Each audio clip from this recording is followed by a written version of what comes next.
Yo, what is good, Mets Nation? Welcome back to Mets Media. This is Richie, and welcome to the brand new series here on Mets Media, where I'm going to break down each player on the New York Mets and give you guys my player profile. As you guys can tell from the title of the video, we're going to start off with the best player on the team, the best pitcher in baseball, no other than Jacob deGrom. In this series, I'm basically going to break down each player, give you guys his stats last year, my projected stats for this upcoming 2021 season, their strengths, their weaknesses, and my overall thoughts of each player. So I'm really excited to kick this off. I've done similar series like this on my other channels like the New York Jets and the New York Knicks. So definitely want to do it for the Mets because I usually do it leading up to the start of the season. So I'm going to try to do as much as I can leading up to opening day, and I'm also going to do a lot of spring training content as well. So if you guys are new to the channel, don't forget to hit that subscribe button. I'm really excited to launch this series. And with that being said, let's get right into it. So before I hop into all the stats and all that good stuff, let's give a really good appreciation to our guy Jacob deGrom, because as we know, he was ranked third in the entire baseball in the top 100 in the MLB. That is absolutely absurd. Jacob deGrom is getting all the praise that he deserves. He's been, ever since he came into the MLB, Rookie of the Year, and then all of a sudden he cut his hair. 2 back-to-back Cy Young Awards. He's getting better and better every single year, which is pretty insane. And we saw Luis Rojas say in the spring training interview a couple days ago, saying it's getting kind of ridiculous. I mean, Jacob deGrom just showed up and starts pumping out 99-mile-per-hour fastballs like it's nothing.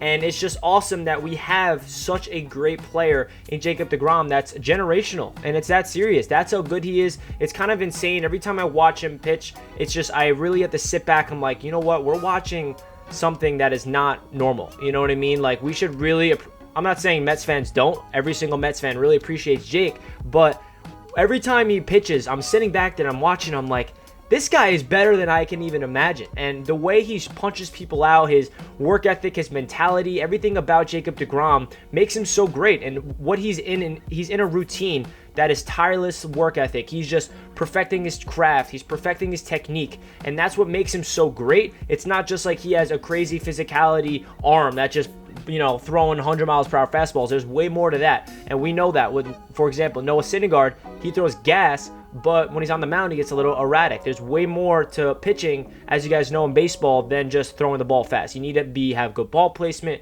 have a good mentality, be able to punch people out, situational baseball. How can you deal under pressure? So there's a lot that goes into it, and Jacob deGrom just mastered it, and I want to really break down Jake. So with that being said, let's get into his 2020 stats. So last year, obviously, throughout this entire player profiles, it's going to be breaking down their stats last year, and it was a shortened season, pandemic year. So he had 12 games pitched, and he finished with a 4-2 record, 68 innings pitched. His ERA was 2.38, and he had 104 strikeouts with a whip of .96. So these stats were amazing. I mean, he was top 3 finalist in the Cy Young Award, almost won back-to-back Cy Young Awards 3 in a row, which is ridiculous that he was even in that conversation.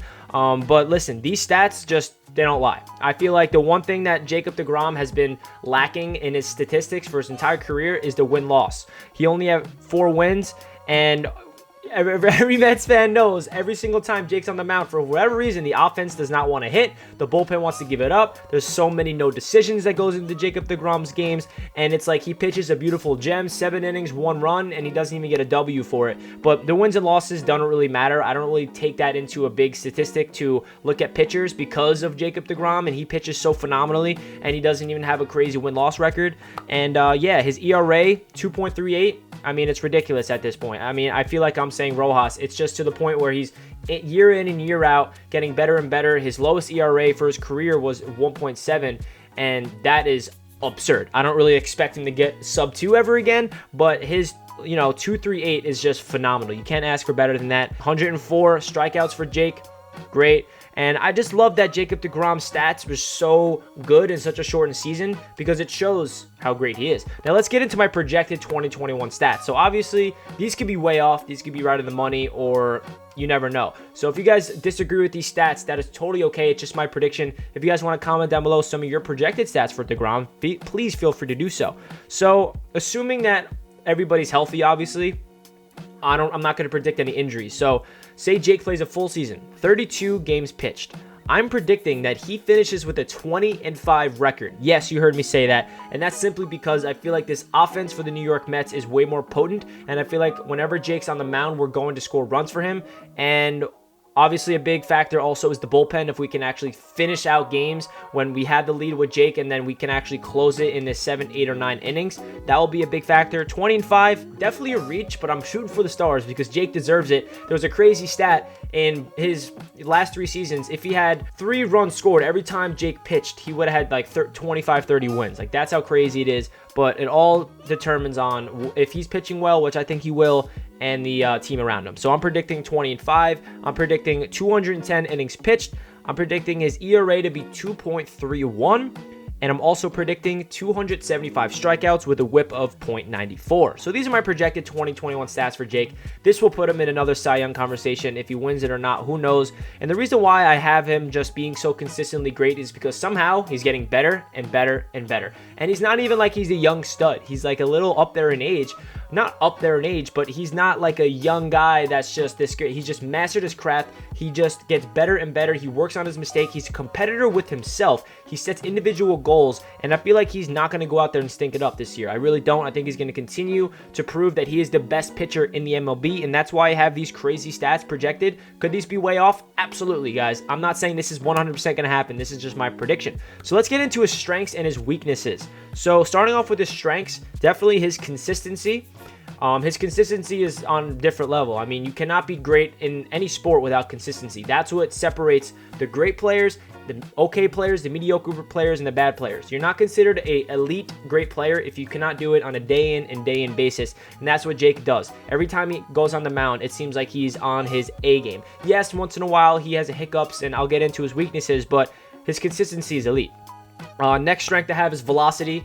This is obvious. He pumps out 98, 99, even sometimes 100-mile-per-hour fastballs with ease. He even clocks out at 94 sliders, even sometimes 95 sliders, which is just mind-blowing. The movement on those pitches is ridiculous. His velocity just all comes from his technique, the way he throws the ball, his motion. Everything about it is just a thing of beauty. Another strength I have for Jake is mentality. His mentality separates him from other players. I feel like his mentality is the reason why, honestly, he's so great, because like I mentioned earlier, you can have all the physical tools in the world to be a good pitcher, but if you do not have that mentality to be great and have that work ethic within you and have that desire to be one of the greatest out there, then you will never achieve those goals. And Jake, writes out those goals in his brain, and he wants to achieve them. He says before every year, I want to win the Cy Young. I want to be the best pitcher in the league. And that's why he is the best pitcher, because he has that demeanor, that presence to him that teammates gravitate towards, and they're just looking up at him like a god, like, oh my gosh, Jake, you're literally like the greatest pitcher in baseball. So his mentality is a huge reason why he is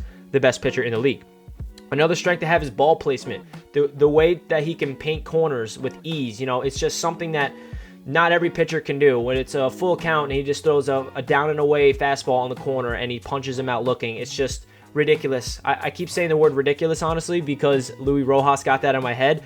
But another strength I have is getting out of trouble. There's a lot of times where Jake, sometimes he gives up 2 singles and there's a man on first and third and 1 out, or even bases loaded, no outs, and he gets out of that jam. He has a knack of getting out of jams where he doesn't get rattled. Some pitchers, some young guys, when there's man on base, they get really worried. They're like, uh-oh, their mind starts running. But Jake is so composed. He's calm, he's collected, and that goes into his mentality as well. It doesn't matter who's on base. It doesn't matter what the situation is. He's just really good at doing his job, getting the batter out. If he needs to adjust and do a double play, then he does that. He's just really good at getting out of trouble. And then the last strength I have is strikeouts. The ability to punch people out at an elite level is just, you guys don't need me to break down how good Jake is at striking people out. His high fastball, his slider down and away, his changeup is like a wiffle ball sometimes. He's just a guy that can strike people out. His weaknesses, there's not a lot of weaknesses to Jake. Don't worry, I'll definitely get into a lot of weaknesses on other players, but the one weakness I did bring up is definitely sometimes he gives up those rare home runs where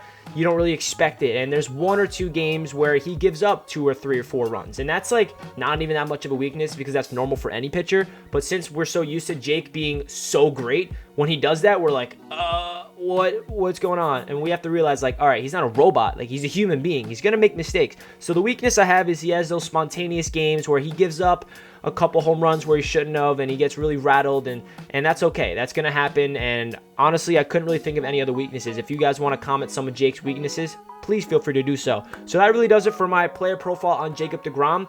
Again, let me know down below in the comments what you guys thought, and if you guys are excited for the series, let me know. I got a lot of more player profiles coming. Michael Conforto, Francisco Lindor, Pete Alonso, Jeff McNeil. You guys know every single player on the Mets. I'll be breaking down each and every one of them. So if you guys enjoyed this video, don't forget to hit that thumbs up button. Comment down below a baseball emoji if you watched all the way until the end. Thank you guys so much for all the support on Mets Media. It means the world to me. Hope you guys are having a fantastic day. Let's go Mets. You gotta believe. Peace.